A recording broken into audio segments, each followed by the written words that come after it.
حبيب أفرام رئيس الرابطة السريانية ضيفنا القادم من لبنان فليتفضل. يعقوب ميرزا المدير العام لفضائية سورويو حول العالم ضيفنا القادم من أوروبا فليتفضل. نلتقي وإياكم لنستقرئ الواقع ونستشرف آفاق المستقبل، لنطرح تساؤلات ونبحث عن إجابات. هل حقاً يقود الإعلام عالمنا اليوم؟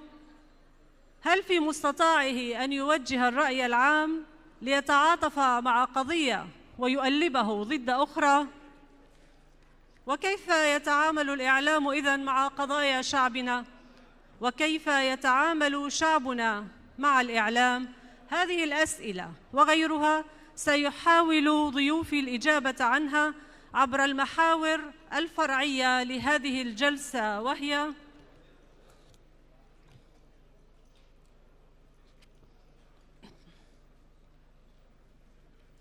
قضايا شعبنا في الإعلام الكردستاني. يتصدى للحديث لها السيد آنو جوهر وزير النقل والاتصالات بحكومة إقليم كردستان، فليتفضل. سلام اللوخن قال إيثن بس علي صوتك رجاء. أنا محكن قاوت لعزد عنكاوة. عفواً، نسيت أن أنوه بأن الوقت المتاح لكل متحدث هو 8 دقائق فقط، فنرجو من الجميع الالتزام، كما نرجو من الجميع ضبط هواتفهم على الوضع الصامت لكي يتسنى لهم التجاوب والتفاعل مع محاور الجلسة، وشكراً لكم. أخذتي نصف دقيقة من وقتي أنت. كبيرة هايتم بسيمة أنتي قبل طيبوثة من دميقرة دبرانة قوانايا رابي كلدو وكله عاني دمشو تبلو بقاوت محضرتهم سسقرتا طال إيه لومادا.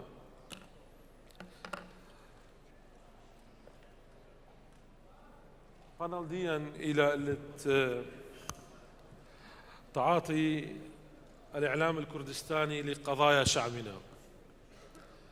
أخني لازم قم كل من دي محكو خاصة دي يوما إلى يوم باثر أو قد الشام أمرخ تشعي ثنايا دبريلة قم خمشاشن أبقاوت كردستان ديوا بنعامة تشريوثا كردستان أتقاوت مديثة عنكاوة أيد إيبان وصفوا دخلة مخ أرشخيثة ديالد عمن ويالد أمتن بش من التشب إما ميرو إين طالت شريوثة كردستان يان طالت استقلال كردستان.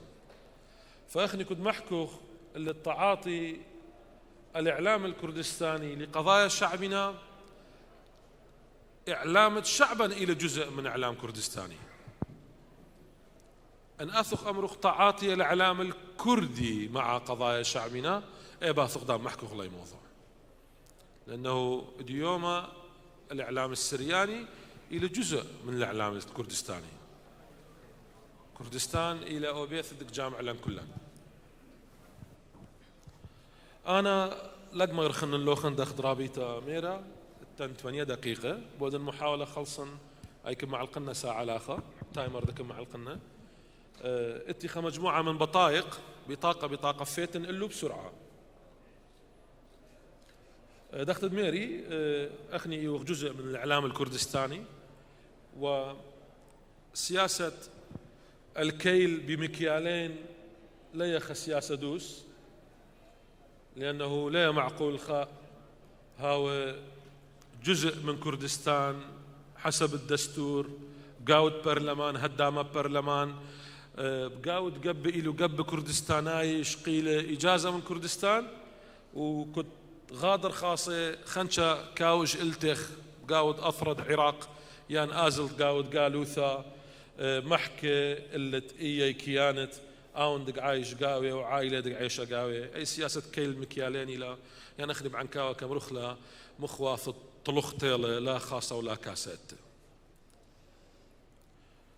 بطاقة قميثة إلى من تعاطي الإعلام الكردي بودخلا من قضايا الشعب ديدا إلى تعاطي إيجابي تشب إما تما تدنا وخني يالد عمن كلداي وسورياي وآشوراي وأرمناي شو قاتب قاو تشعيث كردستان ليو بيش خطر اللي دقيقة كيان لا بل بإماي من مثواثا بش من طلافة إم قاود منيانا بيش له مقدة وخريوة طالت آنو مهيريوة طالت ثورة كردستان وقاود إماي منه من يالو يوا بيشمرقا لا بس إياي بديل الإعلام الكردي ده حتى كله آني جينوسايد دبريلو اللي دعمت كردستان دائموثك تاخر عمد ديدا يعني آخر قاتا قاود ذكرت أنفال بلطلو خبراتا محكيلة بقاود لشانة كردي بصبيوثا إلى من ماثت رابيجوني كندكوسا محكيلة اللي أنفال دبريلة طاما أي أول قاتا خازن أنا بقاود إعلام بي صورة يعني مخها دوكيومنتاري كمودي لأي موضوع ووقت بقاود خا فضائية من فضائيات الكردستان ياو فأي بطاقة قميثة إلى التعامل إلى إيجابي لأنه أخني له جزء من أي خطر دقباري اللي عما كردستان وبريشايث عما قردايا بطاقة تريكي من طرحنا إلى إيثن تعاطي كبيرة جاي كاو سطحي لكاو عموقة تعامل كودي من سطح بس إيش إلى لأنه أخني بجانا لا يغوير قاود عمقوثة من تشريك جديدا قاود أثرى خاصة مؤسسات مردوثناي ويدعاي جديدا حوارا ونقاشا دخل محكيلي بديوم خشكا إلى تجانا يعني أخني زمروخ تأغدادة قم قتلوخ بلشوخ مخدادة كبيرة قاين حوارا لي موجه طال مقابلا يعني قم بلطخ بيان الوضع كردستان بلطخ لقى سورة عربي لقم بلطخ له بكردي قم بلطخ بيان الوضع العراق قم بلطخ له بسورة كبيرة قصة قايق قم بلطخ له بعربي لك يا وخلط المؤسسات عربية نشري له خطابا دائما ما خخ للجودا نقد أرطالا فتأوجن كبيرة قاي تعامل من قضية دي كوية سطحية من الناحية القومية من الناحية الدينية لا إذن كثافة قاو التعاطي كبيرة من آرياثا يعني أمرخ آثيرياثا أخواثا قرداي قاود كد إيدن هاو إيدد مولادة مارن وآلها نيشا عمشيحة يعني إيدد قيمتا خازد إيثن قاود إسرائي من آني آرياثا يعني آثيرياثا كودي لبث مباشر وخامن أسباب خلنا دخل كبيرة قاي ميران أخني تعاطي كبار السطحي من قضية ديدا إلى أنه مؤسسات ديدا قالت هاي مؤسسات مردو ثنائيا هم قباي قرشيل خطاب إعلامي تمصلحته وأي قراشة خطاب إعلامي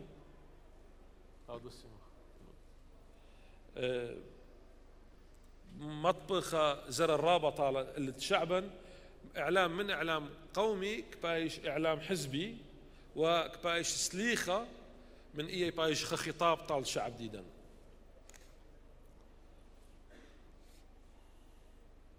بطاقة ثلاثة أنا سريع محكن نقب شليلا دقيقتين أخراج قل من 3 دقيقة دقيقة واحدة بطاقة ثلاثة إلى إعلام قالت إعلام الصدفة اللي قاود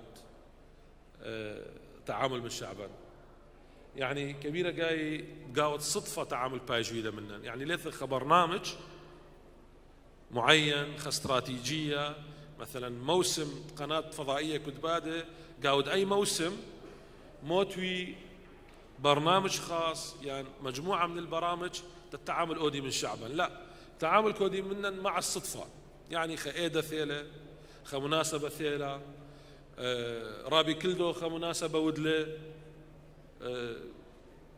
بس بصدفة بايش تعامل ويدا منن إيش كبيرة جاي استفادك بايش ويدا قاوة بس طال بروباغندا حزبية، لا قاوة فائدة يالد عمن ويالد أمثل.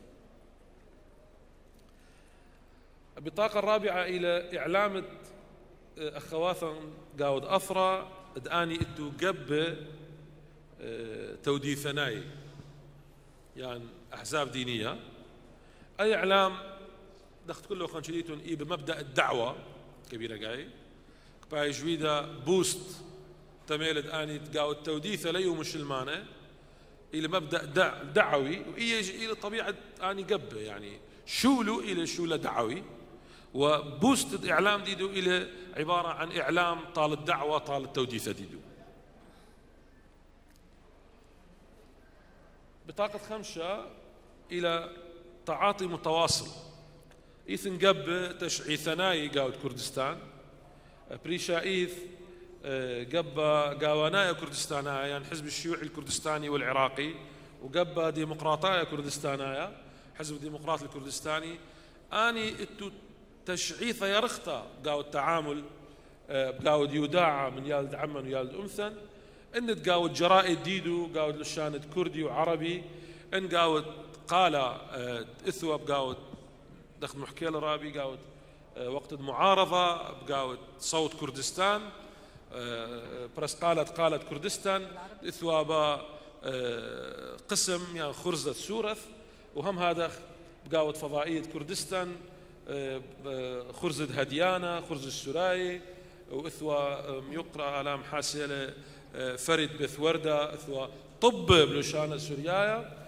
وهم هذا لما نشوف أني فضائية زاغروز وكبيرة من برامجها تعامل كودي قضايا شعبا قاود لشانة عربايا وهم هذا قاود قبة قاونايا نمر حزب الشيوعي إثوى ملحق كلدو آشر وهم هذا جريدة عفوا طريق الشعب كبيرة من قضايا شعبا بشو طريح قاوة. بطاقة اشتا وخريطة لقم طولن اللوخن إلى إعلام حكومي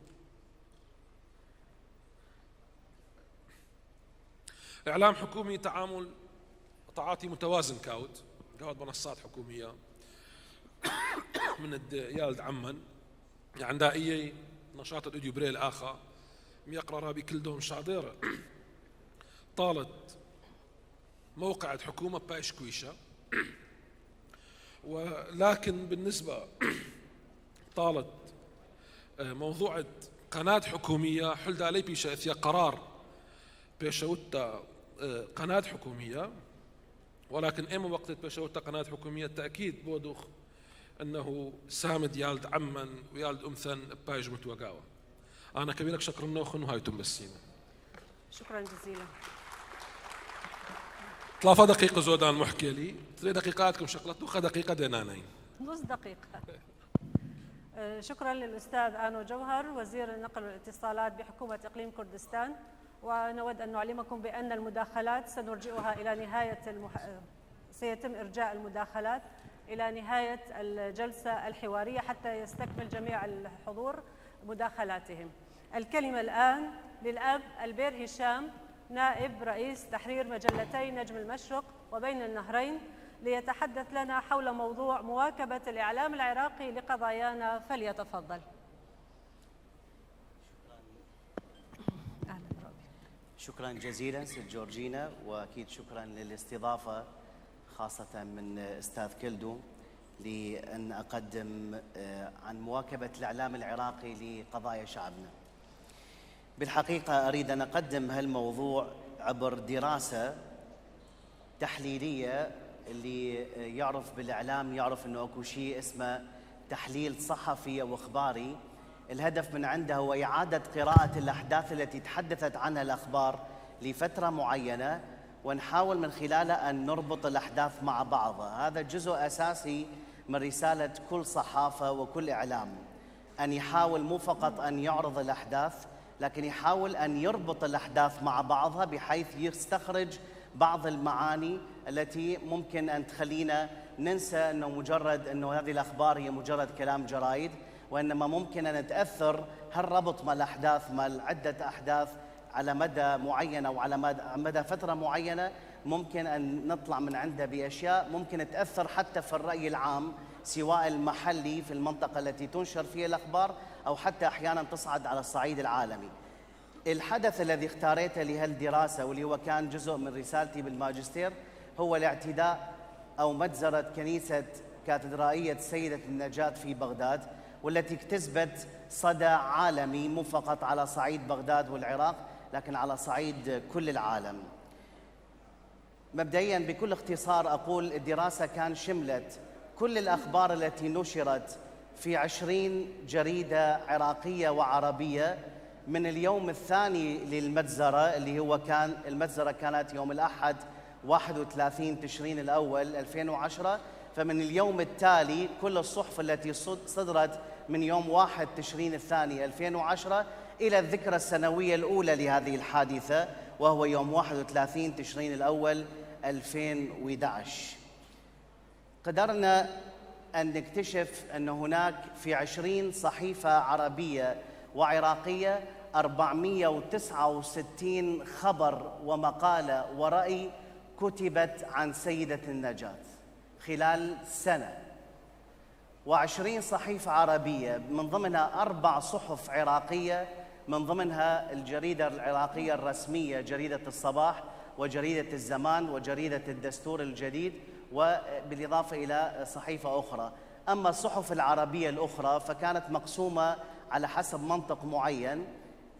أخذنا صحيفتين جريدتين من الأردن وفلسطين ولبنان خاص ومصر، وأخذنا صحيفة واحدة من السعودية والكويت وبقية الدول التي هي دول الخليج. السبب في هذا التقسيم هو هناك أمور مشتركة بالنسبة لشعبنا لمسيحيين بالتحديد. عندنا نفس القضية، تقريبا نفس القضايا المصيرية التي تجمع شعبنا في العراق مع مصر مع لبنان مع سوريا مع الأردن، من ناحية أنه احنا مسيحيين شعوب أصلية، مو مسيحيين في هالبلدان، ما يجون من بلدان الخارج لكن هم أهل هذا البلد، في حين أغلبية المسيحيين الذين موجودين على سبيل المثال في بلاد الخليج، في بلدان الخليج، هم مسيحيين قد يكونون يأتون لغرض العمل من دول آسيوية أو حتى من دول أخرى. بالحقيقة إعادة قراءة 469 خبر ومقالة ورأي ينطينا فد استنتاجات جدا مهمة تخلينا نفهم كيف الإعلام العراقي يتعامل مع المسيحيين. أنا معاكم من البداية ونوه من البداية أنه الإعلام دا يتعامل مع حدث مؤلم، دا يتعامل مع مجزرة، مو هو حدث اعتيادي. لكن إذا تريدون أن نقرأ قبل سيدة النجاة الإعلام إيش كاتب عن المسيحيين، تقريبا ولا شيء، تقريبا ولا شيء، في حين كأنه صار ضخ هالشكل قوي للأخبار لمادة إعلامية من صار موضوع سيدة النجاة، إلى درجة أنه صار في بغداد بعد 10 أيام من مجزرة سيدة النجاة أنه صار أكو جريمة قتل لرجل وامرأة مسنين كبار في السن. الإعلام كل العراقي كتب عنه. أتساءل لو لم تكن حدثت مجزرة كاتدرائية سيدة النجاة، هل كان الإعلام راح يركز على مقتل هذا الرجل المسيحي المسن وهذه المرأة المسنة المسيحية؟ أنا شخصياً ما أعتقد. لكن سيدة النجاة هي التي جذبت الانتباه، وهذا من ناحية قد يكون مفيد، ولو كلمة مفيد قد تكون مستفزة الكلمة، لكن أقول من جهة جذب سيدة النجاة جذبت الإعلام العراقي إلى المسيحيين، مثل ما راح نشوف الآن كيف وصفتهم، كيف قدمتهم، كيف واكبت أحداثهم من خلال هالحدث المؤلم. لكن في نفس الوقت يؤسفنا أن نقول أنه الإعلام ما منتبه لنا غير بس لما نوقع في مصيبة، لما فقط نوقع في أزمة، لما تفجر كنائسنا، لما نهجر. هذا الكلام كله ممكن أن نسوي عنه دراسة حتى في داعش في 2014 لما تهجروا مسيحيين من الموصل وقرى سهل نينوى. أتوقع الإعلام العراقي، أتوقع حتى ما أكون ظالم أحد، أتوقع أنه هو أيضا عاملنا بنفس الطريقة. لو نلاحظ أنه هو يواكب أخبارنا فقط في الأمور التي هي سيئة، في الأزمات التي احنا نقع بها. في سيدة النجاة كيف طلعنا، شنو صورتنا احنا المسيحيين اللي احنا طلعنا بيها من خلال كاميرا الإعلام العراقي أو من خلال ما كتبته الصحافة العراقية عنا.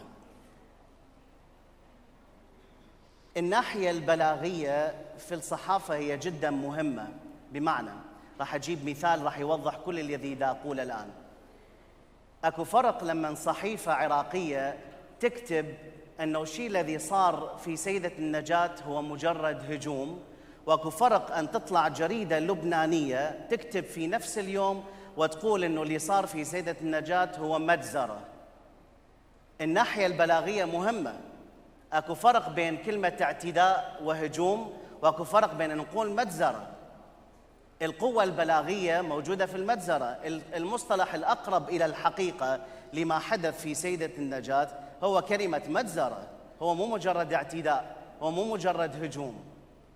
فهذه أول انحياز ممكن أن نقول أنه الإعلام العراقي انطانا صورة عنه أنه هو مجرد، حتى إذا تريدون أقرأ لكم بعض العناوين التي كتبتها الصحف العراقية في أول أيام المجزرة بعد الأيام التي تلي المجزرة، بحيث جريدة الصباح العراقية اللي هي الجريدة الرسمية في هذاك الوقت وإلى حد اليوم على ما أعتقد، كتبت عنوان بالخط العريض: نجاح قوات الأمن في تحرير رهائن كنيسة سيدة النجاة. هذا العنوان بالبولد العريض. بالنسبة لل47 شهيد اللي وقعوا بالكنيسة، وينهم بالعنوان؟ ماكو. تحرير جريدة الزمان في نفس اليوم تكتب: تحرير سيدة النجاة من المسلحين بعد 4 ساعات من الأسر.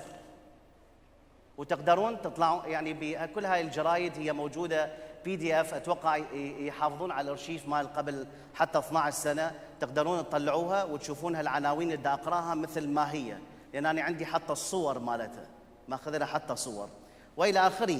الفاتيكان يبارك، جريدة الدستور العراقية، الفاتيكان يبارك تحرير الكنيسة من دنس الإرهاب. أبونا بس الرجاء الالتزام بالوقت، يعني نعم. الوقت يعني تمام. اقترب النهاية. واكو عدة أشياء أخرى. على سبيل المثال، الناس الذين كانوا موجودين في داخل سيدة النجاة، سواء الذين استشهدوا أو سواء الذين طلعوا يعني أو جرحى، الذين طلعوا جرحى من هناك أو اللي طلعوا يعني آمنين، شنو الذي سمتهم الصحافة العراقية؟ قسم سموهم رهائن، وهذا مصطلح ممكن أن يطلق عليهم، لأنه فعلا هم انحجزوا رهائن لمدة 4 ساعات.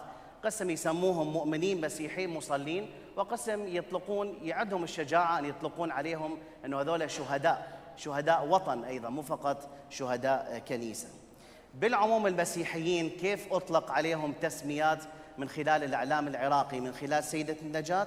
أن هم مواطنين أصلاء، أقلية بحاجة إلى حماية. راح أكتفي بس بذكر الأشياء التي تذكرها الصحافة، وأنا واثق أنه حضراتكم أنتم راح تحللون من يمكم شنو وجهة نظر الإعلام العراقي ويانا. إحنا مواطنين أصلاء، أقلية بحاجة إلى حماية، وهذا يأثر على الرأي العام. إحنا ناس خوافين من وراء الرأي الذي خلقته الصحافة علينا، وهو مو صحيح بالنهاية، هذا مو واقعنا. إحنا خائفين، لا بل مرعوبين من الهجمات. إحنا عددنا قل بسبب الهجرة. هذا كل ما كتبه، ملخص ما كتبه الإعلام العراقي خلال سنة. فطلعنا خلال سنة بصورة عن نفسنا أنه إحنا ناس خائفين، إحنا ناس مرعوبين، إحنا ناس بس نفكر بالهجرة فقط. ويرجع في كل خبر الإعلام العراقي يذكر أنه من 2003 إلى حد اليوم أكو أكثر من نصف المسيحيين، وكأنه الإعلام ينقل من بعضه، واحد ياخذ من الاخر نفس المعلومه، يريد يثبت هالمعلومه في بالنا انه المسيحيين دا يقل عددهم وما بقى من عندهم ناس كثيرين. انا اتساءل هنا حتى اختم ايضا، ما بقى لي اي شيء. اكو جانبين حتى اذا نريد ان ننقد هذه الحاله التي صارت، وارجع واذكر انه الاعلام دا يتعامل، لازم ننطيه الحق انه دا يتعامل مع مجزره مثل سيدة النجاة، فما راح نتوقع من عنده انه يكتب اخبار ايجابيه او على الاقل ان ينصف في امور معينه. هي المساله كلها فوضى كانت في ذاك الوقت في لما صارت مجزره سيدة النجاة، لانه حدث فريد من نوعه حتى في تاريخ العراق المعاصر، ما صاير هذا الموضوع مثل ما نوصف ايضا. لكن اكو اهمال من جانب الاعلام العراقي بالجانب المهني، مع احترامي لكل القنوات التي قد تكون مختصة، لكن أكو كثير من الصحف العراقية التي تم دراستها بالحقيقة ما عندهم أي خبرة مهنية ولا حتى في كتابة الخبر. من جهة أخرى بالحقيقة راح نشوف أنه مثل ما ذكرت في البداية، الإعلام العراقي يتكلم عن المسيحيين فقط عندما يتعرضون لهجمات حصريا لا أكثر.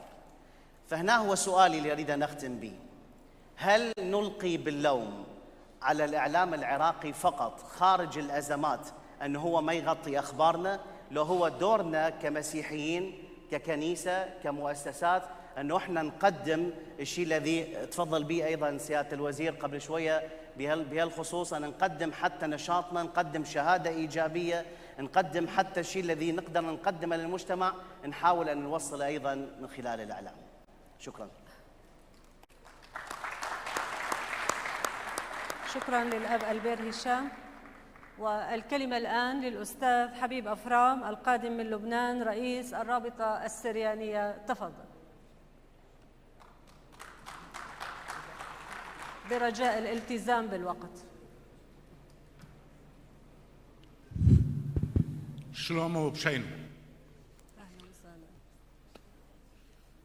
أول شيء أنا مع قيادة المرأة للندوات، بس بطلب منك لأني جاي من لبنان تعطيني كم دقيقة إضافية تدللا. على عيننا. كعربونة محبة وشكر، أبدأ بتقديم درع سيفو من الرابطة السريانية إلى مديرة الثقافة هنا، وأرجو من مديرها الصديق كلدو أن يستلمها عن جدارة واستحقاق.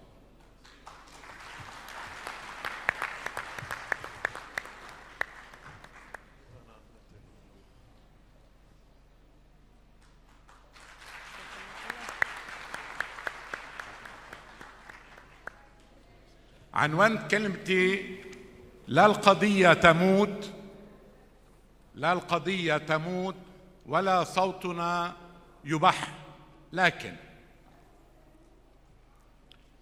يقول جلال الدين الرومي: عندما تقرر أن تبدأ الرحلة سيظهر الطريق، تعود إليها عنكاوة والشوق الغلاب يسبقك، تفتش عن ظل أصدقاء ورفاق، وعن بقايا قضية شعب وأوطال مثقلة بالجراح، يكاد اليأس يحتلك، ومع ذلك تأتي لتشارك في جرعة الأمل، تعطي عصارة تجربة ونضال، وتستمد ربما من هنا الزخم والرجاء. ليس عابرا أن تدعو المديرية العامة للثقافة والفنون السريانية إلى هذه الندوة، وأفتح قوسين متذكرا صديقي الراحل الدكتور سعد المالح، وهنا على مرمى حجر من آخر إبادة تعرضنا لها، هذه الدعوة هي بادرة ضوء. أيها الأصدقاء، المشكلة أولاً في من نحن، وثانياً فيما نريد، وثالثاً كيف نسوق لقضيتنا في الإعلام. إنها حرب مع أنفسنا، حرب مع الذات، حرب على أمراضنا. من نحن؟ ما نحن مش متفقين مين نحن. نحن شعوب أم شعب أم كنائس أم قوميات أم قومية؟ ما هي هويتنا الأصلية؟ بأي تسميات؟ ماذا نريد؟ وطنا لنا؟ إقليما؟ أين؟ على أي أرض؟ بأي مساحة؟ من يسكنه؟ ما هي مقوماته؟ إقليم واحد أو أكثر في هذا الشرق، أم مواطنة ومساواة وحقوق سياسية وثقافية بالكامل؟ ثم هل لدينا حرية الرأي والقرار والفكر؟ ثم هل لدينا إمكانيات عملنا من كادرات ومال وبشر؟ هل نحن نؤمن أننا قيمة مضافة في الشرق؟ وكما يحلو لنا أن نقول نحن ملح الشرق وسكره، أم الأفضل أن يرتاح منا؟ هل قدرنا بالأخير 10 سنين 15 سنة كلنا ستوكهولم أو شيكاغو أو أستراليا ونفتش أبدا عن جواز سفر وسماء جديدة؟ وهل شرحنا قضيتنا؟ ولماذا، هي ما طلب مني أن أتكلم، الإعلام العربي والغربي يتجاهلنا؟ أصلا أيها الأحبة، مساحة الحرية في هذا الشرق وهي والإعلام فيه ممول بأغلبيته الساحقة إما من الحكومات والأنظمة أو من المنظمات، وهي بمجملها في تكوينها وتاريخها ونظرتها لا تفهم لغة التنوع والتعدد وحقوق الإنسان والجماعات. العاملون في هذا الإعلام أيضا بمجملهم منتمون فكرا إلى أحزاب أحادية شمولية. إعلام الشرق يركز على أولوياته، على أجندته.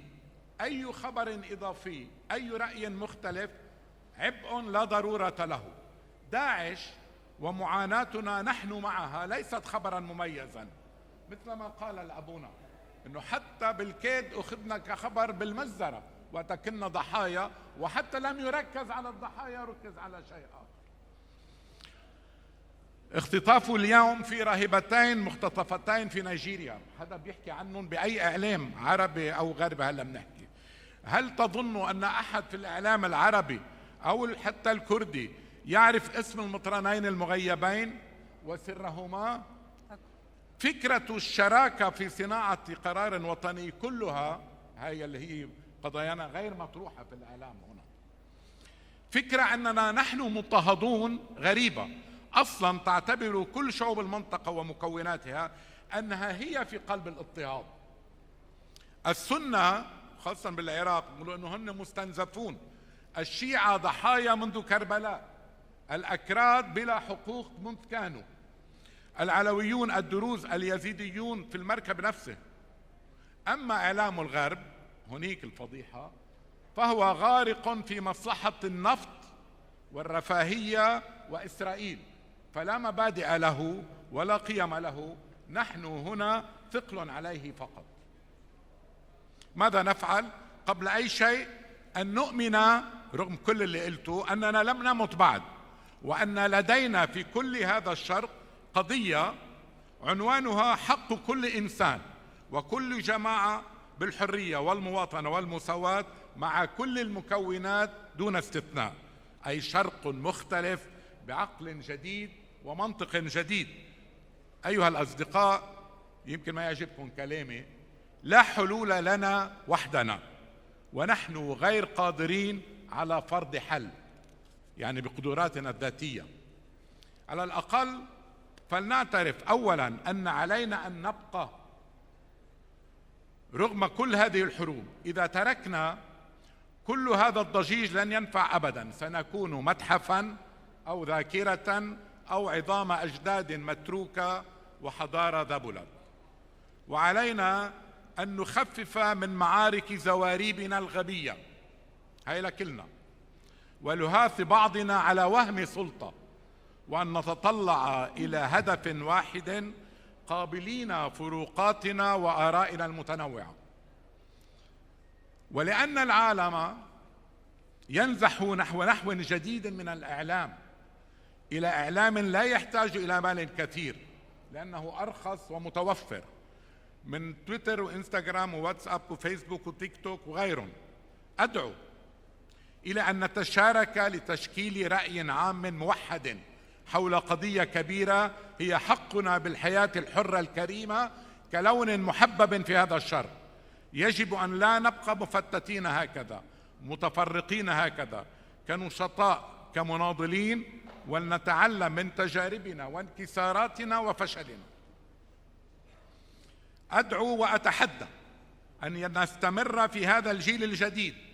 وينهم الشباب؟ ما كتير شايفهم.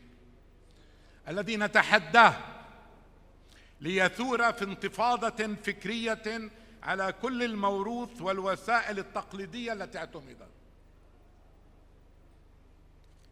أدعو إلى إعلام حر جريء يجاهر بالحقيقة وبالحقوق دون تزلف ولا ذمية ولا مغالاة.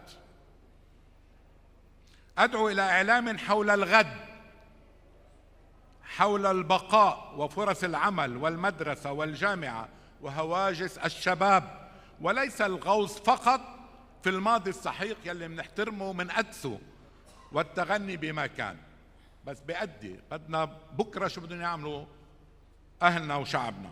وأدعو إلى إعلام غير ببغائي مع المحافظة على هويتنا، وأن نظهر أين مصلحة العرب والكرد والغرب معنا. وأدعو إلى تطوير إعلامنا ليس فقط لنتنافس حول زعامة شعبنا بل لربح رأي عام عالمي. وأدعو إلى التأكيد أن قضيتنا ليست فقط حريات دينية بل حقوق شعب، وليست تراث كنيسة فقط بل مصير أمة. وأدعو إلى تحميل مسؤولية تاريخية إلى الأكثريات في المنطقة وإلى العالم. أدعو إلى طرح على مستوى الشرق كله، لا كقبائل صغيرة على مستوى مخاتير أحياء أو ديكور لسلطة تدعي أنها تحمينا. أدعو إعلام الاغتراب إلى الإفادة من هامش الحرية والرخاء الاقتصادي لبلورة رؤية قابلة للتصويت. أما كيف نغير في الإعلام في المنطقة فعبر الكتابة والظهور المكثف، مش بس على قنواتنا، برا على القنوات العربية والكردية والأمريكية والفرنسية والسويدية وغيرها، وتكثيف الحوار ومحاولة كسر النمطية والديكتاتوريات وإلى تشغيل العقل والممارسة وعبر الانغماس في حركة الشرق الجديد.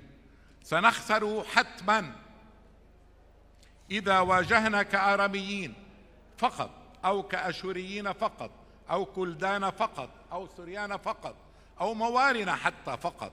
نربح ربما إذا توحدنا في الهدف بلا تقوقع ولا حروب عبثية. نحن في قلب صراعات هوية وحدود ومصالح، ولا أحد يهمه مصيرنا، ولا أحد. علينا أن نكون حكماء، أن لا نكون أدوات لأحد ولا حصان أو أحصنة طروادة لأحد. أقترح أخيرا إنشاء منصة، هذه توصية، فيها عصارة أخبارنا باللغات المتوفرة، على الأقل إنجليزي، فرنسي، عربي، كردي، سورياني، تكون مرصدا دائما للتنوع والتعدد ومحاكاة حقوق كل إنسان وللدفاع عن كل مضطهد، وتقريرا يوميا عن أحوال شعوبنا، على أن تكون جهدا مشتركا بيننا بكل مؤسساتنا القائمة ومرجعا لنا كلنا. يعني لازم يكون يعرف حدا إذا في خبر عم ننزله في 1,000,000 مشاهد أو 2,000,000 مشاهد، مش كل حدا عنده 500 و1000 و1500 و2000. وأقدم بيروت عاصمة النور رغم اختفاء الكهرباء عنا لتكون حاضنة لهذا المشروع. وأنا الآتي من لبنان الجريح الذي انهار نظامه ورسالته وتخلى موارنته عن ريادة الفكر المشرقي والدور، أبقى أؤمن بعلامات رجاء. ألم يقل تلميذ المسيح له ابقى معنا؟ وها إني أسمع صوته، صوت سيدنا لنا يقول: ابقوا معي وابقوا في هذا الشرق. شكرا.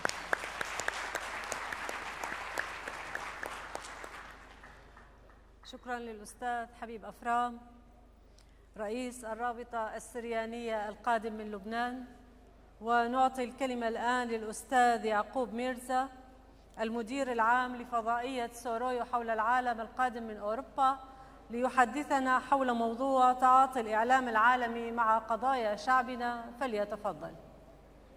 تودي شلومو شلما لوخون طبعا هركي اونو قمتانينو قمحكينو بولعزو معربويو سريويو لانه دكبر كلوزم احنا خدعامو شمعينا اتري العزيذا وما دنحويو وما عربويو وإنا قد لوزم كتلا حذو حورو كيبا مترجمو ومدد كومانو لو عربويو.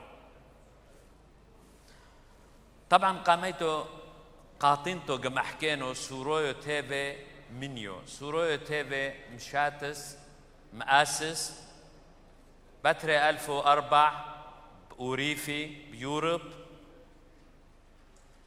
فروس حزو دهوي قولو دعامو سيريويو أوثورويو أورومويو كالدويو وحتى دعامو مورونويو كتنا حاعامو بوشرشو وفرس حزوانو بثر متفتيح بوسويت اعذو كتلة فرعو بيجوزرتو بث نهرين قامشلي كتلة هركي بعنكاوا كتلة بلبنان كتلة بأمريكا كتلة بأوروبا دكسويم تحرسيوثو وكل يومو كسويم طيبة بولي شونو سريويو بولي شونو عربويو اعدو بعيني زبنو كيتو فرعو حرينو دفتيح راديو سورويو اف ام بيجوزرتو بث نهرين وفرسلان كتلان صايفة دو انترنت او دافو دو نولو سيرياك بريس دك فرسو اخبار دو عاميذن بوليشونو عربويو انجليشويو سريويو اعدو قد محكينو يسبوثو او اسبوثو دو عاميذن بيو ذوعي يوذوعي او بطبعو فروسو بو اعلام دبريثو ايما اعامو ايما واعلام دبريثو كمشغل عالحا إنقا دعامو درومش تسويم ميدي دطولب ميدي أو دوثي ميدي بريشة دلاتيو باسيمو إنقايو وإعلام دبريثو كمحكي على ميداو مثلوك دوبينو لو ميدانو بو سيفو دانا الفو تشعمو حمشحصر بريثو كو كثوة عليه على السيميلة كو كثوة بثر على قروبو دهولة مرشمعون بنيامن بثر أغا بطرس حزينا بريثو كو كثوة بس بثر قولينا هاو كنو فق ببريثو قيو لأنه احنا عامو دسخيرينا بروحينا بقاويد روحينا فايش نوشي لكم يشغل أعلينا إما إيميديا دبريثو وإعلام دبريثو كمشارد محكي علينا إنا قد كنفقينا لي قولوثو بلكي يقولوثو دعامو سريويو كبديو بنا الفو وتشعمو ببداية الفو وتشعمو إلو يقولوثو ربثو كبديو بنا الفو وتشعمو شوعيات وثمانيات وتشعيات بثر مدعوعة ميذا كنوفق إيميديا دبريثو وإعلام دبريثو كوثو كيتم شيحوية مو الشرق آثن لأوروبا آثن لأمريكا آثن لكندا بس لكل عي مني بس كمحكن أمشي حوية دو الشرق آثن لنثرى وثاث إلو إينا قدوعا ميذا تكم شاري تكم قاتل علو إش مستي عم حبول على سف دومانوركي إيميديا دبريثو كو كثو هل هاني مني هل سريويني هل أوثورويني أورومويني كالدويني وسائر هركي معناتها احنا كوينا السبب إيميديا دبريثو تكثو علينا بوزيتيف أو نيجاتيف هركي كم قتلين علوشمو كو كثوي علينا هنك سيكم حركي اسبو ثوزتر مثلوك دوبينو إيميديا دوسويت هركي كسيمو تحرسيوثو احنا تكتنا عامو فريشو بتمونيا بثر ما تشعيات حوزينا نقاو عاميذا مشاريلي بتقليوثو بكفني بديلي دمهاور مزعق موفق قولي كومر اونو قتلنو بو سيفو اونو كم يقتلنو بثر متكنوفق لشو قوني دبريثو اذا باوروبا اذا بغير دكوثي اذا بامريكا بديلا او اعلام دبريثو كثوي كيتو نوشي كتويني بو تاريخ اقاموي ديم ذينو يثد بث نهرين بدلك مشغولي بس هنا قد حزينا اطبعوا فروسو دبريثو واعلام دبريثو كذا احنا منا بو تاريخ كذا على غلب الطو وكثولستي علينا إلو بثرمد احنا كبودينا كمهورينا كطلبينا احق ايضا ازت قيدا بريثوسي مشاري لك وكثو علينا كيتو عامو دمشاري طولب حقا طبعا وميدانو دعذو ايميل ثاثي كي بحا بس عاد دشرولو كي بي دوبينو محاضرة على بس قمكرينو وممليديك دوبينو نقزة حزينا ايما كو كتبي بريثو علينا إنقا أبونا أوقاشو ملت سيدة نجاة كمي قطولينا كو كتبي علينا كمي هاني قطيلي وخد من الله أبونا سي كيتو هن مطبوع فروسوسي سيمي أو بنوا هنو له عراق وعراق مخلص لا مشي حوي بس كذعينا سيدة نجاة طول عامو يوم إنا قد دعش كو هجمو علوش الودنينوي كم يكثوا علينا احنا سيكم هورينا كبوخينا كمينا كم يهجم علينا موقع اطبعوا فروسو بديلة دمشاري وإعلام دبريثو تكوثوا علينا احنا منا نقطة حريتك دوبنا خد طفسو إنقا دعا ميذن دي خسرة دي سوريا دي جزيرة دي مشاريلة دي مركو دي مآسس عسكرية دروحي بريثو مشاريلة تكثو السريوية مركوي عسكر جيش دروحية وإعلان قامويو تسيم دشرولو حشولا هل شع وتموني دول كثوة علو إعلانانو دو جيش دو مجلس عسكري سرياني بعيني زبنو وعام إذن دمشاريلي ببريثو دمعمر عيتاوثو كثيو أعلينا مشاريلي بو فوتبول بي إسفير رغلو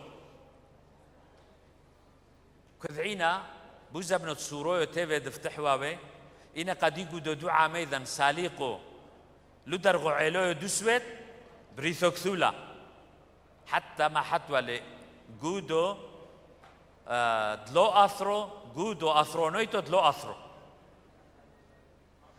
هاني كله كم ثبتي حامدة احنا بذوثينا يو إنا قطورينا بريثو تكثو ميدة أعلينا وأعذو بوزبنو حارويانو دشرولو كي بدومانو غلب افتيحو بثر مدهاويلا راديوية فروس حزوة دو عاميذا بتكوث مشحلفة بريثو هيدي كو كثو أعلينا احنا منا من كبينا إلو لشان ونك دوبينو هركي أورين يديسي لشان احنا تقدرينا دمينا لبريثو احنا أعامد بث نهرنا أقاموية دم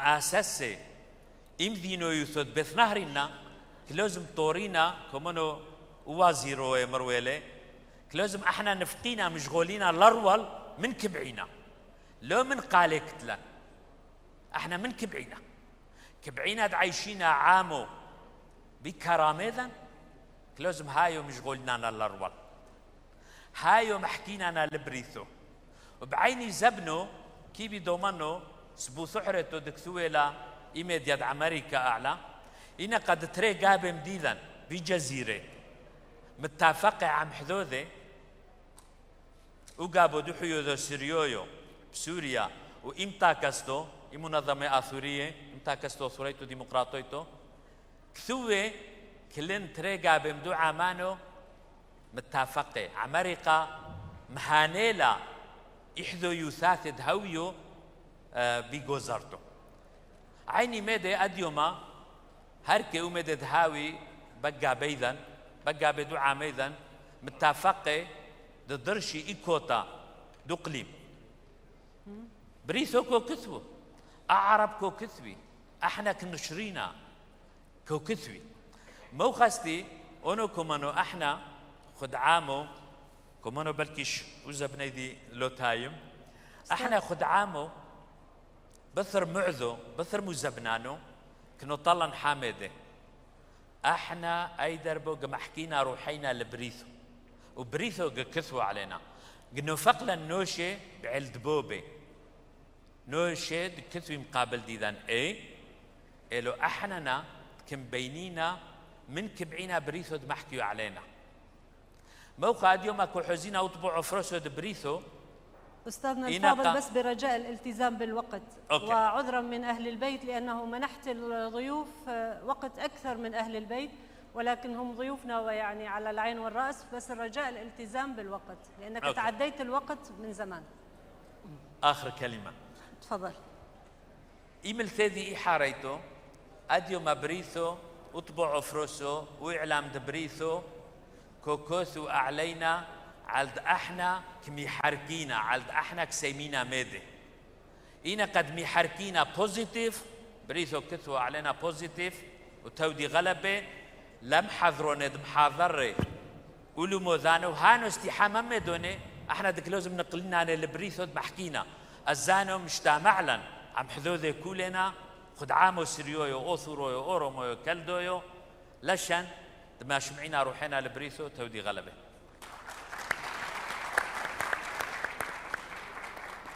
شكرا لك أستاذنا الفاضل ونفسح الآن المجال لمداخلات الحضور.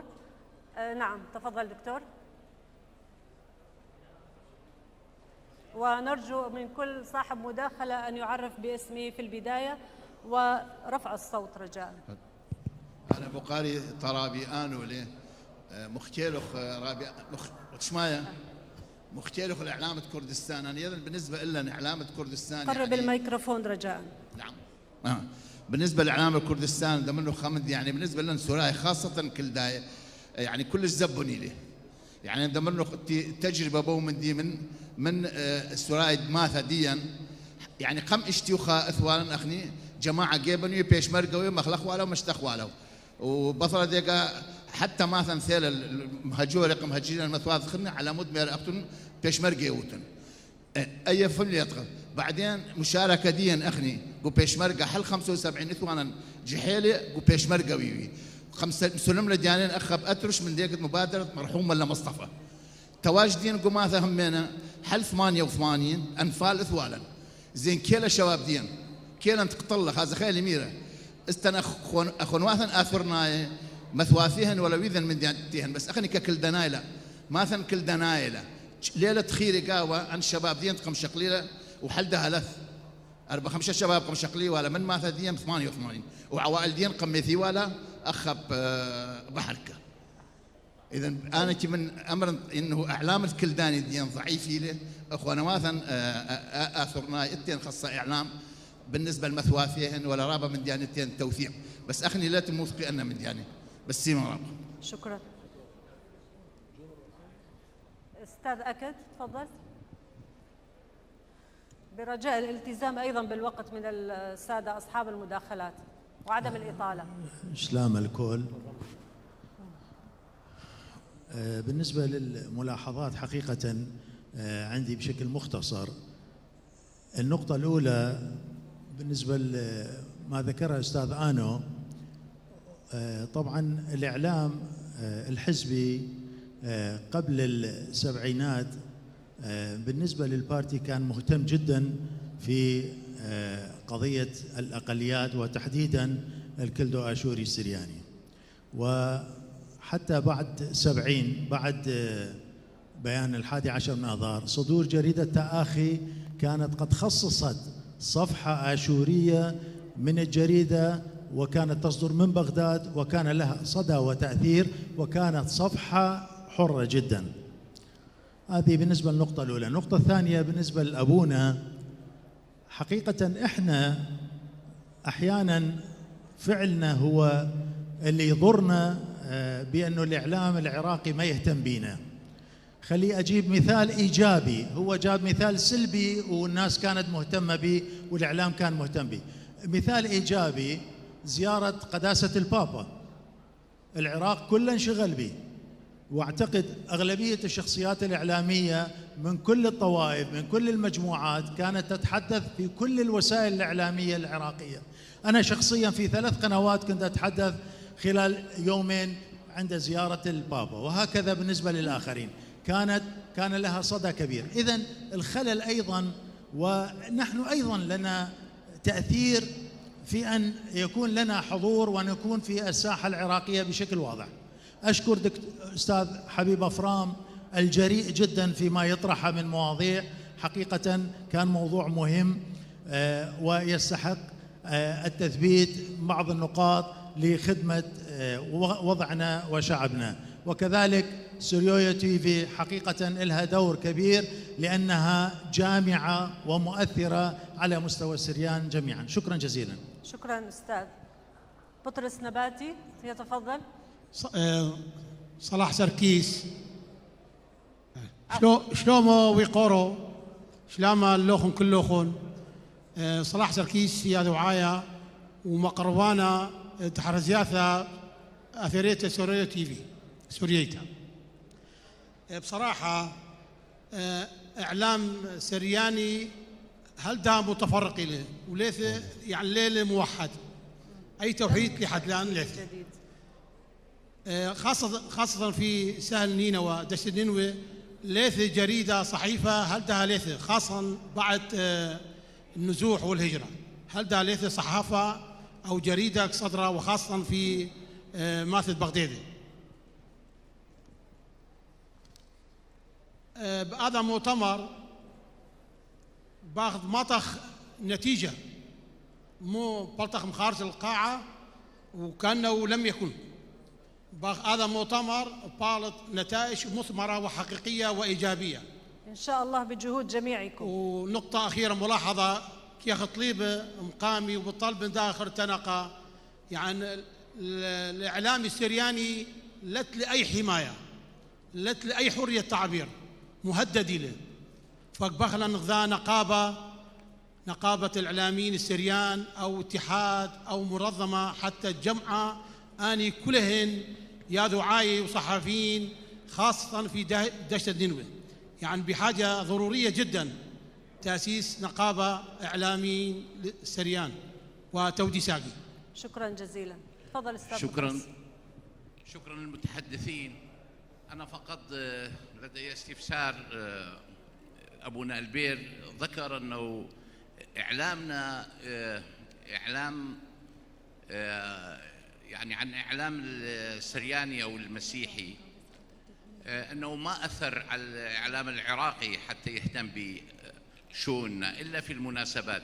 ذكر كنيسة النجاة وكما ذكر أستاذ نادر أيضا زيارة البابا. أصلا الإعلام العراقي أظهر زيارة البابا كأنها إعلام نظامي، إعلام للنظام وليس إعلام للمسيحيين العراقيين. أينما زار يحيط به مجموعة من المسؤولين وحتى الخطب والكلمات التي ألقيت كانت بعيدة عن اهتماماتنا. أنا أتساءل كان لدينا في فقط سهل نينوى، العشرات من الإصدارات الورقية مثلا المجلات والجرائد وغيرها، وكان لدينا فضائيات. هذا الإعلام هل أثر على الإعلام العراقي بشيء؟ هل ما موجود الآن سيريو تي في؟ أنا أشاهدها كثيرا وعندي لقاء مع في أربيل. أنا أشاهد هذه الفضائيات ما هي إلا لتصوير مناسباتنا الكنسية، وهي أيضا مناسباتية. يعني عندما يكون هناك مناسبة سيفو، هناك برامج عن سيفو وعن مذابح سيفو، ونشعر أنه نحن شعب مهان من كثر ما يرددون هذه المآسي، من كثر ما يظهرون هذه، يقولون أنه نحن شعب ضعيف جدا وبحاجة إلى واحد يحمينا. عفوا أستاذ بطرس، هذا سؤال بالنسبة محدد؟ أما سؤالي إلى الأستاذ آنو، هل عدم تواجدنا في الإعلام الكردي سبب اللغة، أم هو الإعلام الكردي لم يهتم في قضايانا لحد الآن ما عدا الإعلام الرسمي؟ شكرا. تفضل أستاذ آنو. هل عدم وجودنا في الإعلام الكردي هو سبب اللغة أم هناك أسباب أخرى؟ يوجه السؤال لحضرتك.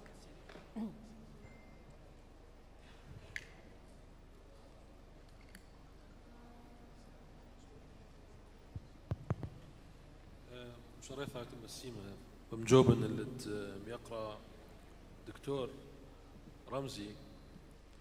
طبعا كلنا نشي دخلوا تضحيات رابط بريل وقاعد منطقة برور وماثوخن ماث ميزة، وأنا دا اشقل لي فرصة حل رابي بطرس محكوية ورابي خنة ورابي أكد خجولة سريعة خيري قاعد فيسبوك ديدو خور واثي قناة الفيسبوك حل داي موضوع ليت كثير وإلا في فيسبوك دادق محكته موضوع شهداء دي دوخن وانزيل له قاعد أنفال إن أختوخن بجا نوخن ليتون محكية ما تسخن محكي له. أنا حاضرين محضر جانو غايد شمان داني سهدة محضره. أنا محكن من كردستان 24 محكن من روداو ودي منه حلقة خاصة محكتن اللي تسهدة دماث دي دوخن بقاود برور، وأي مقارنة كمودتها بين يوداعة تكلدناي ويوداعة آفرناي أي يعني خطات شو خالي. يعني أنا كذا كنت خا مثواثة كد ماثا موضوعك خالب لأي ما ثخرته وتعاطي من أن مواضيعك كنت خا منك خالب من أي خنا أي موضوع أنا خازنخه موضوع طبيعي أرخى دخت آيد ما أساليب بودد استخدام تمت بويد رأيوخ أني أساليب بمأثري الرأيوخ دخ بدماطة فإما وقت آيد كي بد محضر وشمان داني سهدة وأخني حاضرين يوخ أخني بمحكوك من قنوات إعلامية تد أي موضوع بايج محكية. موضوع بقارد يقرأ رابي بطرس نباتي تواجدا قاوت يداعى كردي عدم تواجدا إلى سبب اللغة طبعا لشانا إلى يعني خابندي كبيرة أن انقاية طال التواصل وأخني أي جيل خاثة ديدا كبيرة منه لق محكي قاود لشان كردي باثر بريشايث باثر انتفاضة كبيرة بن مدرشياثة قاود عنكاو مثواثة خنة بشلو يان قاود لشانا سورة يان قاود لشانا عربي أجيال كاملة من يالد عمن من جوانقن يعني لا يجيدون اللغة الكردية بطلاقة أي من أسباب كبيرة مهمة. يعني إخني اليوم غزيلا كبيرة من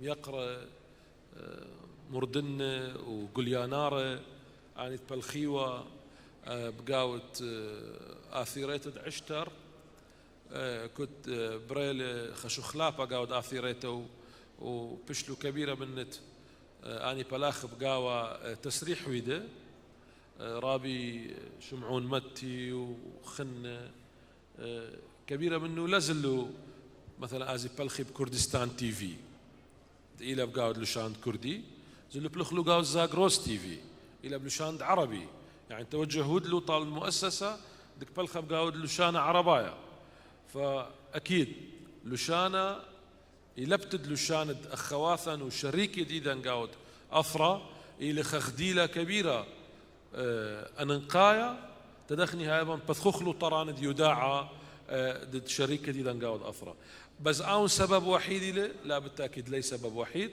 إثن كبيرة من أسباب خنة نقيلوا أسباب مادية ونقيلوا أسباب خطاب أخني كي بغمط بخلة خرتا جنب مرة نخني خطابا خطاب مونولوجي له لي ديالوجي أخني محكوك من جانا يعني إثوالا بدون ما ثخشوا ماها كبيرة جاي كودخ توجيه خطاب طال الشريك جديدا قاود أفرا لي نفسد أي خطابة أخني توجيه كودخ لطالت يالد أمثان وكد أزخ قالوثا خطاب خلنا كمرو إثن خيلواثا بوليتيقاي قبة مطبيلو خطاب غير واقعي تقالوثا كد قالوثا كم ثقفيلة هذا دا أنو بيشيلو السيرد إيي قالوثا دا أنو مطبيلو طالع معلومات غلط تدليبو آخر كبيرة جاي كبشي وهايلو آصورة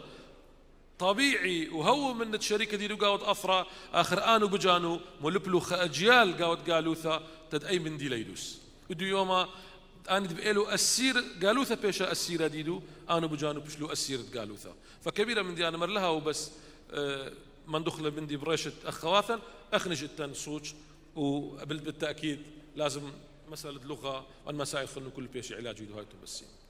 شكرا. الكلمة الآن مداخلة الأستاذ موفق حداد فليتفضل. شكرا. موفق حداد إعلامي. سؤال لأبونا البير، هل يجب أن نضحي بكنائسنا ليعرف العالم ما هي مصيبتنا؟ ثانيا، لماذا عمرنا كنيسة سيدة النجاة؟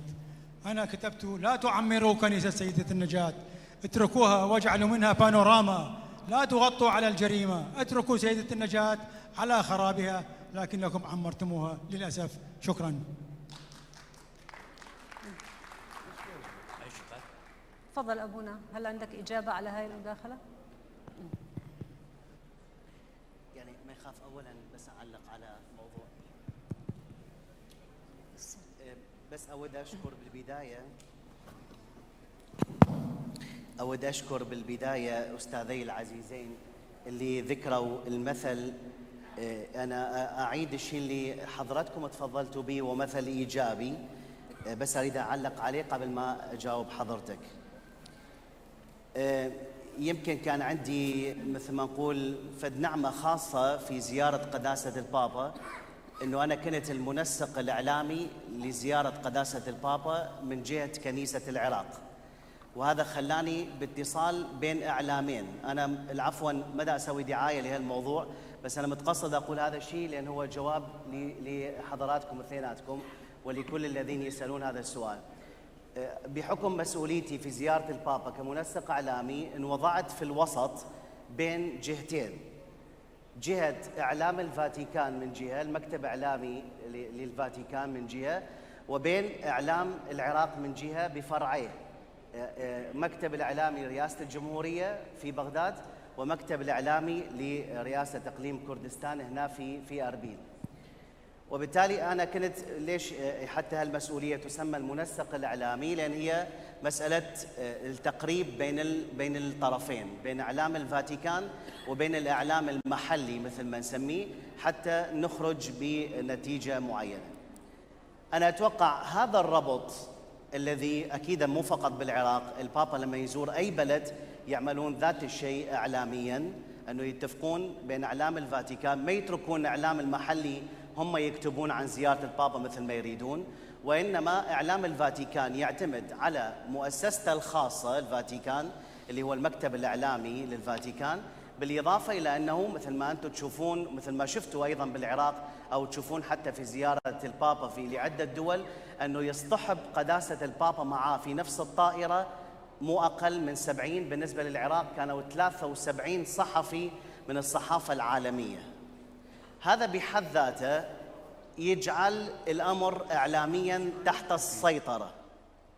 أتمنى أنه كلامي هو مفهوم. تحت السيطرة بمعنى أنه ما يقدر الإعلام المحلي أن يكتب إيش ما يريد، ما يقدر الإعلام الفاتيكان بهالطريقة ما يخلي الإعلام المحلي ما يخرج عن خارج نطاق رسالة البابا التي من أجلها إجا لهذا البلد الفلاني. ولذلك أنا معاكم مع حضرتكم اثنيناتكم أنه هي خطوة إيجابية جدا. إعلاميا كانت الزيارة ناجحة جدا، ما عدا طبعا غير الإعلاميا، مجرد وجود قداسة البابا في بلدنا كانت نعمة كبيرة، بس أنا أقول من الناحية الإعلامية كان ناجح جدا، مع الأخذ بوجهة نظري الخاصة، مع الأخذ بنظر الاعتبار هذا الربط بين الفاتيكان والصحافة العالمية التي كان يحملها معاه في الطائرة قداسة البابا، وبين الصحافة المحلية اللي أعتقد ما كانت كثير حرة أن تكتب أشياء شو ما تريد. ولذلك طلعت الصحافة المحلية بنتائج إيجابية جدا. أنا أسأل سؤال مرة أخرى مثل ما ختمت مداخلتي بهذا السؤال: إذا لم تكن صحافة الفاتيكان موجودة والصحافة العالمية أيضا موجودة، هل كان حافظت الزيارة على نفس الطابع الإيجابي؟ إذا كانت الصحافة نقلت الرأي الشارع الذي كلكم تعرفوه واللي هي صارت طرفة في وقتها في زيارة البابا، أنه الدولة عبدت فقط الشوارع التي راح تسير عليها سيارة البابا، في حين الفرع اللي بعده تركته مهجوم ما معبد. وهذا صارت نكتة هذا الموضوع، إلى درجة أنه كثيرين من رواد مواقع التواصل الاجتماعي وجهوا نداء للبابا أن يزور محافظات أخرى في سبيل أنه الدولة تسوي شغل على الأقل أنه تبلط شارع اللي راح يصير عليه سيارة قداسة البابا. أنا بس أقول هذا الشيء، أتمنى أن المعنى أن يوصل. شكرا أبونا. عفوا، عندك بعد؟ نعم، لأنه كان أكو سؤال باختصار. نعم تفضل. باختصار كان أكو سؤال: هل إعلامنا بالحقيقة سواء الكنسي سواء المسيحي سواء السرياني شو ما تسموه يأثر في إعلامنا شيء، يأثر بالإعلام بصورة عامة؟ طبعا بالحقيقة هذا السؤال ما ممكن أن نجاوب عليه بصورة عامة بصورة شاملة، يحتاج أن نخصص الأشياء على بعضها. بالعموم أنا أقول بالإعلام الكنسي لا، احنا مو مؤثرين كثير، لأنه ممكن أنه ما عندنا كثير ناس اختصاص بهذا الجانب. الصحافة تشتكي من عندنا أنه احنا ما عندنا كوادر مضبوطة أنه احنا ممكن أن نجاوب بطريقة مهنية على كثير من المشاكل الإعلامية اللي موجودة، فبالتالي إعلامنا قد يكون أخاف أن ما يكون مؤثر كثير. مع ذلك في بعض الأحيان هناك بعض الأمور التي الكنيسة هي تدخل بها بطريقة معينة أو تدخل بها، ممكن تصريحها في موضوع معين ممكن أن يأثر في إعلامنا اليوم. أخيراً ولنص دقيقة جواباً على أستاذنا العزيز، أنه هل كان لازم نضحي بكنائسنا في سبيل أنه احنا نبرز بالإعلام؟ إذا كان هذا سؤال حضرتك، أكيداً لا، طبعاً ما كان لازم أن نضحي بكنائسنا حتى نبرز بالإعلام. وأرجع وأقول أتفق مع أستاذي العزيز أنه إحنا الذين نتحمل مسؤولية. أنا معاك 100%، إحنا نتحمل جزء كبير من المسؤولية في أن نبرز بالإعلام بطريقة ممكن أن توصل أيضاً شهادة مسيحية بالدرجة الأولى وتبين مكانة وقيمة شعبنا المسيحي بالعراق. أما لماذا عمرت سيدة النجاة، فصدقني مو أنا عمرتها، فلازم تسألون منو الجهات اللي عمرتها. أنا واحد من الناس اللي أتفق معك أنه كان المفروض أن ما تعمر. يعني أنا أقول هالفكرة بناء على كثير كنائس ممكن حضراتكم شايفيها بالخارج، اللي هي لما تتعرض إلى هالشكل مجزرة تبقى مثل ما هي، حتى آثارها تبقى ما هي. هذا كان ضروري أن يصير هالموضوع. فيما بعد شلون صار التعمير، أصحاب الشأن هم يجابون على الموضوع. شكرا جزيلا. أستاذ نزار حنا، برجاء الاختصار لأن الوقت أزف. أكيد. ألو. عندي 3 نقاط صغيرة يعني. لا، أول شيء أحيي أستاذ يعقوب، لأنه هذه اللهجة صراحة هي لغتنا وكثير استمتعت بها، ولو ممكن بعض الكلمات ما افتهمتها، بس مع ذلك استمتعت بها لأنها لغتي. هذا نتمنى أنه دائما نسمعها حتى نكون نتمكن منها، لأنه هي الشرقي والغربي هي لغة واحدة مع تغيير الفونوتيك. بالنسبة للأستاذ حبيب أكيد صديقنا العزيز ودائما مواقفه معروفة، أنه إحنا لازم أول شيء نأكد نرجع لأصولنا، والأصول ما نرجع بها بدون لغتنا، لازم نرجع لهذه اللغة حتى نقدر نرجع لأصولها. مع كل الأسف كنائسنا هسه تبتعد عن هذا. لازم احنا اول شيء نساند كنائسنا يعني او نكون معها انه ايضا ترجع لاصولنا السابقه بعيدا عن صحيح الكنيسه دورها روحي اكثر مما هو قومي، لكن لازم تكون مساهمه في هذا الشيء لانه هذا جزء منها.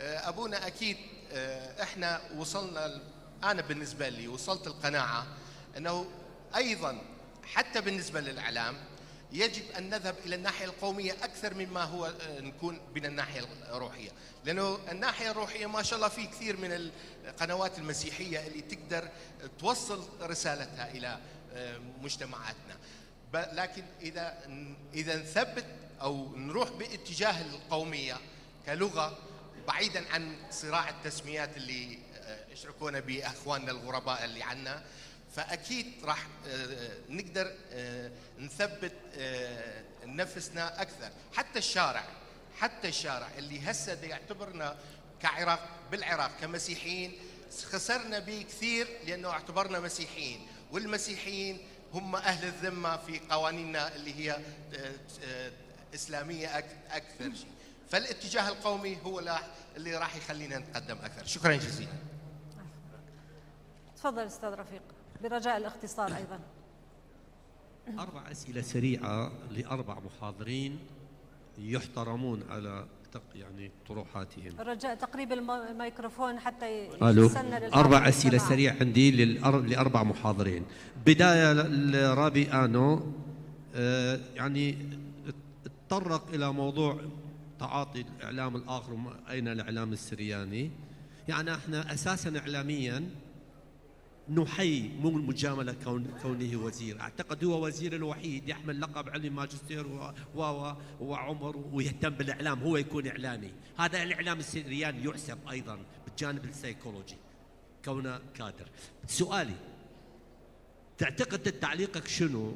أنا من خلال ملاحظتي الموضوعية من خلال برامج تلفزيونية للإعلام السرياني أحيانا نلاحظ أكثر الجرائد السريانية تسلط الضوء على نجم عربي كردي عراقي وإلى آخره، هذا ما بحاجة لك. كمثال كاظم الصارم نكتب عليه في جريدة إعلامية، كاظم الصارم ما بحاجة لك، أو كاتب إعلامي أو فيزيائي أو أستاذ جامعي، بحاجة أنت إعلام سرياني سلط الضوء على أكثر المبدعين كبارا وصغارا للسريان. تعليقك على هذا. سؤالي لأبونا البير، صح أنا وياك المفردة السليمة ما استخدمت حتى تعطي حق مجزرة كمثلا مصطلح مجزرة لسيدة النجاة. أنا أعتقد كان المفروض أنتم كقريبين على الحدث تتصلون تحفزون الجرائد السريانية، هو هذا واجبهم. إذا أنا ما اهتم نفسي ما حد يهتم بي. لازم أنا أقول جريدة السريانية مثل ما قلت لازم يسلطون ضوء، يكونون جريئين بمنشطات ضخمة يكتبون مجزرة وإلى آخره. ما طلبته. عندي الأستاذ حبيب أفرام الجميل في طرحه وجرأته، طرح قضايا كثير لمسيحيين، هو أكد على الجانب الديني أكثر من الجانب القومي مع أني، لكن هو طرح المعالجة. أنا يهمنا بالمعالجة، معالجة يعني ملخص قال المفروض يكون إعلام دعوة إلى الإعلام الحر وما إليه. طيب هالمشاكل طرحتها أستاذ جميل، أنت معالجتك دعوة إلى الإعلام الحر. في حالة ماكو عندنا أو ما لا يوجد إعلام حر، ما المطلوب؟ شلون نحل مشاكلنا؟ هاي أسئلتك الجريئة، من نحن من أي احنا قومية احنا والى آخره. في حالة ما موجود ما المطلوب؟ أنت شنو رأيك كباحث؟ ما الحل في حالة عدم وجود إعلام الحر؟ أستاذ، آخر سؤالي للأستاذ يعقوب ميرزا مدير قناة. أنا أختلف مع أستاذ نزار بأنه أعتقد أكثر من 95% كمدير قناة بدنا نعرف رأيك أنت ككادر إعلامي مدير باللغة العربية، لأن ممكن سورة عادي أكثرين يفتهمون سورة عادي، بس ريويو 95% ما نفتهم، ما عرفنا إطلاقا أنت ايش حكيت. ومن عزز كلامك أستاذ نزار استمتعت باللغة العاد، هو ليش طرح بالعربي ومعاك؟ ليش ما حكى بالسورة معاك؟ أما احترامي أنا أحكي شيء موضوعي، أنا أقيم أستاذ نزار، أنا هم أنا أحب لغة سريانية ولغتي الأم، أنا اشكي بني لشان السورة، بس ريويو شو بدي أفهم لي؟ أنا كنت أتمنى أفتهم شيء معين كمدير عام لقناة سريويو لطرحك، لو عربي، لو شخص واحد عربي هنا من حقها أن يعرف ايش يدور هنا. أستاذ حبيبي يفتهم وفلان يفتهم، حتى أريد أفتهم أنا كإعلامي عربي أحكي من هو مدير إعلام السرياني، ماذا يقول؟ أنا كل شيء ما افتهمت من حكيت. شكرا جزيلا وآسف للتطوال. شكرا أستاذ رفيق. تفضلوا. تفضل أستاذ آنو إذا تحب تجيب عن وطرح عليك السؤال. طبعا عندي تعليق على موضوع أستاذ اللي طرح أستاذ موفق على موضوع كنيسة سيدة النجاة، وأيضا طلب من الأخ السيد المدير العام الأخ كلدو. احنا كنا في دورة للبابليك بوليسي بالولايات المتحدة الأمريكية، فأخذونا على ساحة حدثت فيها أكبر المعارك في الحرب الأهلية الأمريكية، يسموها جيتسبرغ. هناك هم مؤرخين ومؤرشفين أحد أكبر المعارك اللي راح ضحيتها الآلاف من الكونفدراليين والفدراليين. فسألتهم، قلت لهم يعني هذا تاريخ أليم جدا قبل ما تتأسس الولايات المتحدة الأمريكية كما نعرفها اليوم. هم أكدوا على أنه لازم دائما أن نتذكر التاريخ المؤلم، دائما لازم أن نتذكره. فأنا يعني أدعم هذا التوجه،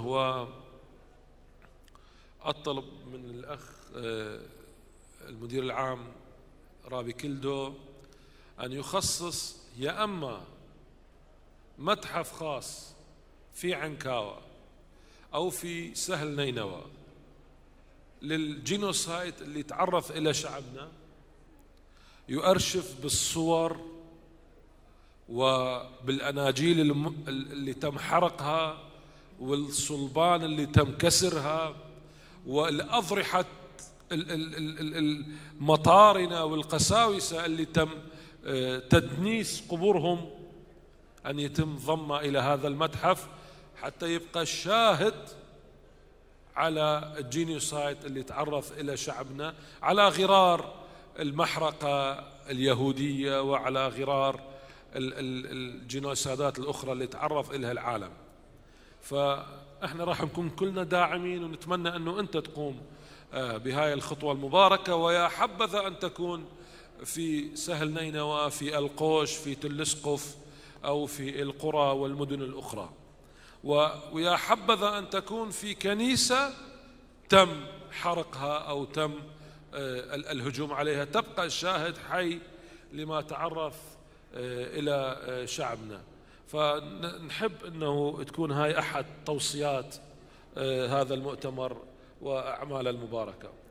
بالنسبة لحديث أستاذنا العزيز رابي نزار، بالتأكيد أنه الكنيسة تحتاج إلى، يعني عفوا أبونا أنا كنت شماس، يعني الكنيسة تحتاج إلى تأوين طقسها دائما، ولكن لا ننسى أنه كنيستنا هي اللي حفظت لغتنا وليس العكس. كنيستنا هي حفظت لغتنا بالدرجة الأولى، وهويتنا المسيحية ليست أقل أهمية من هويتنا القومية نهائيا. الهويتين يمشون مع بعض، الهويتين يمشون مع بعض، لأنه إحنا حقوقنا في الوطن هي حقوق قومية ودينية. ولما نحتاج أنه إحنا نثبت حقوقنا في الدستور، ما نثبت فقط أنه أنا أريد أحكي سرياني ويسموني كلداني وسرياني وآشوري وآرامي وأرمني، ولكن أيضا أحتاج إلى قانون الأحوال الشخصية اللي يستمد من ديني المسيحي. فإحنا شخصيتنا شخصية ثنائية دينية قومية، لا تفضل الواحدة على الأخرى. فدائما نعرف نحن بشقي هويتنا الديني والقومي. طبعا أستاذي العزيز رابي رفيق نوري، إحنا في بداية حياتنا بدينا نشاطاتنا في مركز عنكاوة للفنون برعايتكم. خليني أنطي شهادة بحقه. هو كان راعي مجموعة كبيرة من الشباب اللي اليوم ينشطون في عنكاوة، إن كان في مجال المسرح وإن كان في مجال الرسم وفي الإعلام أيضا. فشكرا جزيلا أستاذ. أنت يعني جيل التسعينات والثمانينات، إحنا مجموعة كثير من عندنا بالنسبة تلامذتك، واستفدنا كثير من مركز عنكاوة للفنون. الجرائد السريانية تكتب على نجم كردي أو عربي أو أجنبي، أنا برأيي هذا موضوع جدا طبيعي. مثل ما قلت إحنا لازم نكون منفتحين. يعني أنا أحب كاظم الساهر، أحب أنه ينكتب عليه باللغة السريانية، وأخي العربي أو الكردي يحب هيثم يوسف اللي هو من أبناء شعبنا، يكتبون عليه أيضا باللغة العربية والكردية. شكرا جزيلا. عفوا بس نتيح المجال للمداخلة الأخيرة للأستاذ علي البيدر، ولاحقا نستمع إجاباتكم. تفضل باختصار رجاء.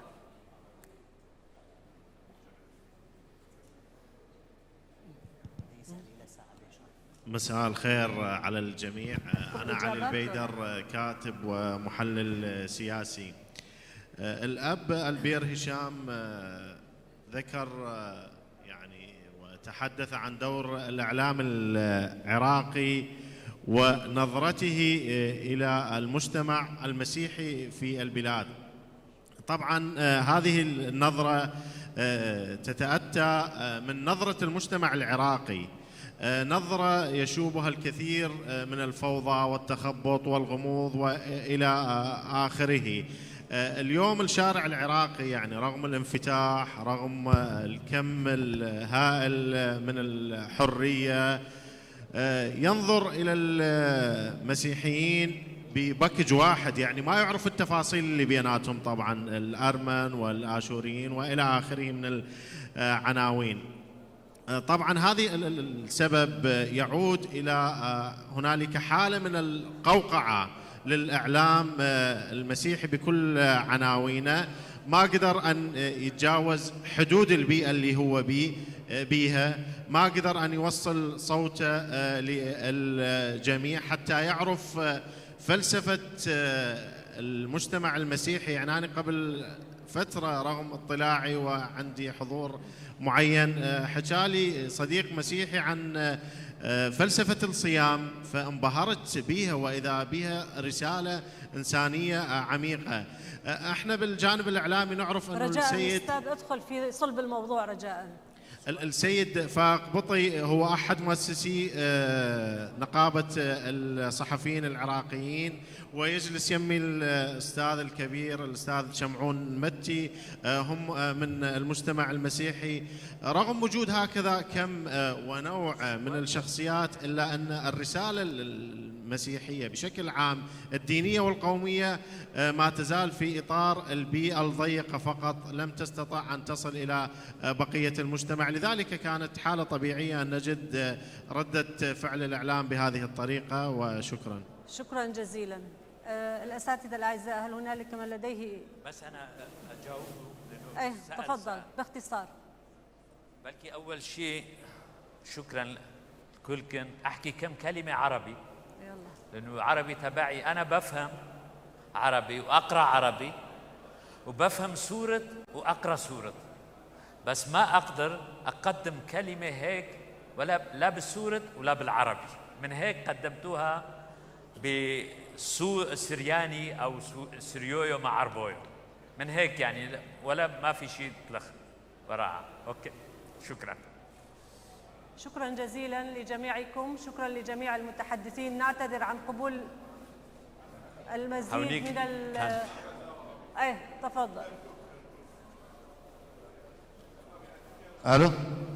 عفوا، ذكر رابي آنو موضوع موظفين في قناة عشتار من توقفت القناة ما قدروا يشتغلون في قناة كردية لأنه اللغة خانتهم، فقاموا عملوا بقناة عربية زاغروس العربي.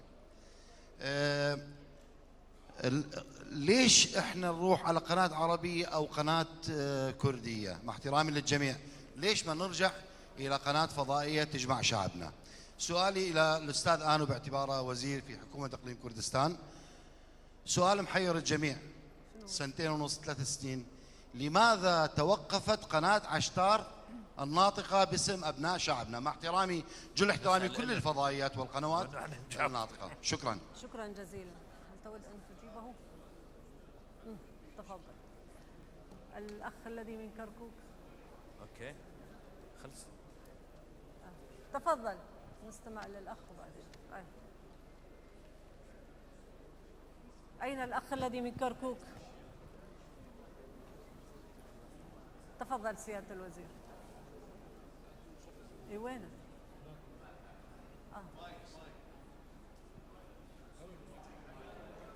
ماي كمان. إذا ممكن بس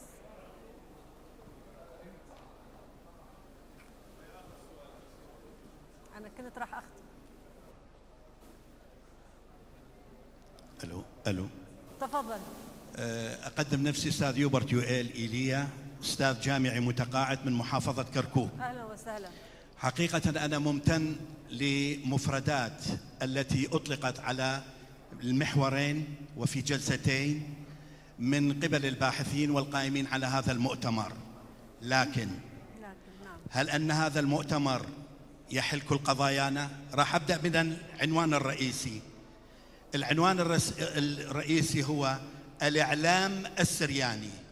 يتوقف على شيئين مهمين جدا لم أجده على الإعلام، ألا وهو السكان، الموارد البشرية، المحرك والوقود والقلم والكتاب الأساسي للسرياني. 2، اللغة. كثير من شبابنا عاجزين أو يتكاسلون أن يفهموا هذه اللغة اللي هي لغة الكنائس، وكل مفروض يعرفوها. والآن أنا بحكم تخصصي لو ألقي نظرة في هذه القاعة أجد نسبة الشباب لا تتجاوز 20%، ألا هو أنه المستقبل لهم. ولهذا أنا خليت شيء في الإحصاء السكاني أنه عدد الأطفال المنجبة يجب أن تكون 4 زائد ناقص 1. ليش؟ 4 ناقص 1 3، 2 راح يحلون مكان الأب والأم، يبقى 1 زيادة. إذا احنا شلون نعالج الهجرة؟